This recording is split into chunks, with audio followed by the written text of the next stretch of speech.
I want to turn now to the situation with Aussies stranded overseas. Some 36,000 wanting to get home in time for Christmas. It's looking increasingly unlikely that all of them will be able to get home in time. Ben, has the government done enough? I think more needs to be done, and this is a joint responsibility of the Commonwealth and the states. Of course, the states have been running hotel quarantine, but I don't think the federal government can wash its hands of it and say the states have just got to do more. It's a federal responsibility to allow and help Australians get home. And, you know, a lot of people are going to want to get home by Christmas, and a lot aren't going to get home. I think we need to look at new ways. I think hotel quarantine has obviously had its critics, and rightly so, and there are some worries about it. I think we need to look creatively. I know that there's that report from Jane Holton that suggested home quarantine in certain circumstances with monitoring.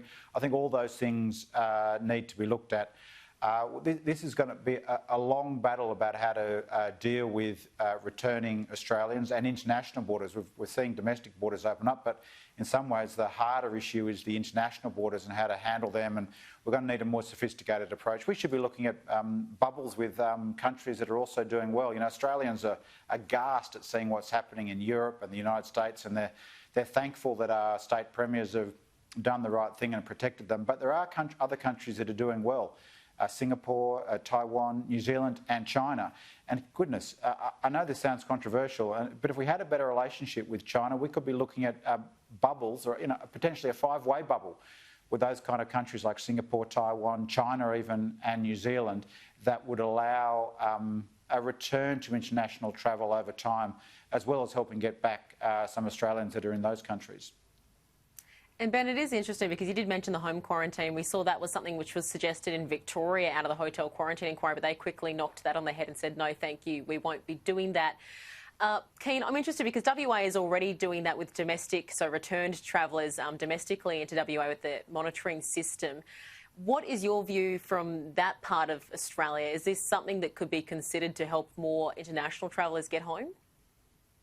Well, absolutely. I think that that all options should be on the table, and we should definitely be up to considering things like the technology that the West Australian government uses, which allows them to basically, people are able to quarantine at home and the police are able to check on them without physically going to the property. So that's definitely a good option to consider for other states where that might be applicable.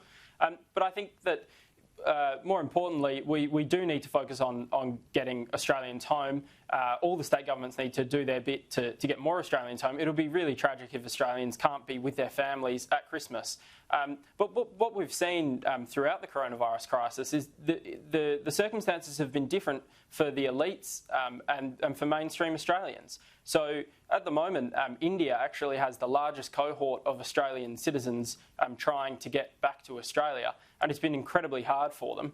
But only 2 weeks ago, the Indian cricket team was able to come to Australia, go into hotel quarantine, and many members of the team brought their families with them. So it's kind of one experience for the elites who are coming in, and another for everyday Australians who want to come in and see their families.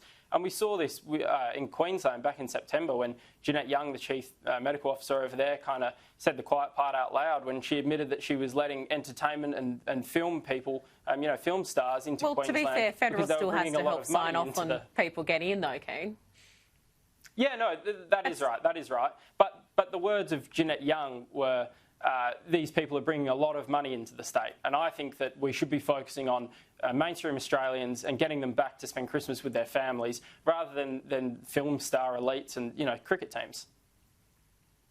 That's all we have time for today, I'm afraid. Thank you very much, both of you, for your time, Keane Hussey and Ben Oquist. Good afternoon. Thanks for having me.